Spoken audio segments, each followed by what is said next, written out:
साथियों, अगर आपसे सवाल किया जाए कि आप धन कमा रहे हैं या पूंजी, तो आप अपना माथा पीटने लग जाते हैं, क्योंकि अभी तक आपको पता ही नहीं है कि भला ये धन और पूंजी कौन सी वाला है, क्योंकि दोनों ही चीज को आप अभी तक एक ही मानते चले आ रहे हैं। तो आइए आपसे विस्तार से चर्चा करते हैं कि धन और पूंजी क्या है। इससे पहले कि अगर आपने हमारे चैनल को लाइक नहीं किया है तो लाइक करें और सब्सक्राइब नहीं किया है तो सब्सक्राइब भी करें।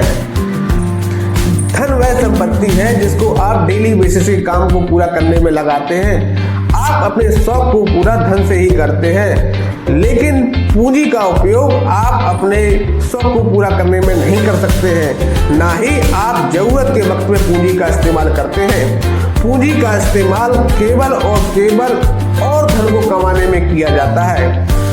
अर्थात अगर आपसे पूछा जाए कि आज से अगर आपका रोजगार बंद हो जाता है तो आप कितने दिन तक और अपने जीवन को उसी तरह से जी सकते हैं जिस तरह से आप आज जी रहे हैं। अगर आपका जवाब है 10 साल तो आपके पास में 10 साल की पूंजी है। अगर आपका जवाब है 20 साल तो 20 साल की पूंजी है।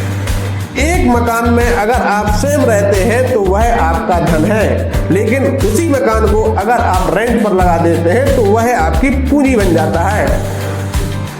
एक गाड़ी अगर आप स्वयं इस्तेमाल करते हैं और खुद के आने जाने में उसका उपयोग करते हैं तो वह आपकी धन कहलाती है, लेकिन अगर उसी गाड़ी को आप किराए पर कहीं चलाते हैं तो ट्रेवल्स में लगाते हैं तो वह आपकी पूंजी बन जाती है।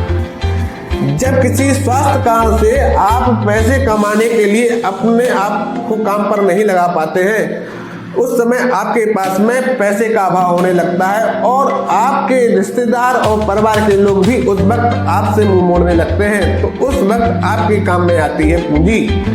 किसी कारण से आपके बच्चे रोजगार नहीं पाते हैं, उस समय भी आपके बच्चों का सबसे बड़ा सहारा बनती है तो पूंजी ही बनती है। अगर आपको सपने पूरा करना है तो आपको खुद काम पे लगने के साथ साथ पैसे को भी अपने काम पर लगाना होगा, अर्थात आपको पूंजी कमानी होगी। तो आप धन नहीं पूंजी कमाने पर जोर दें। धन्यवाद।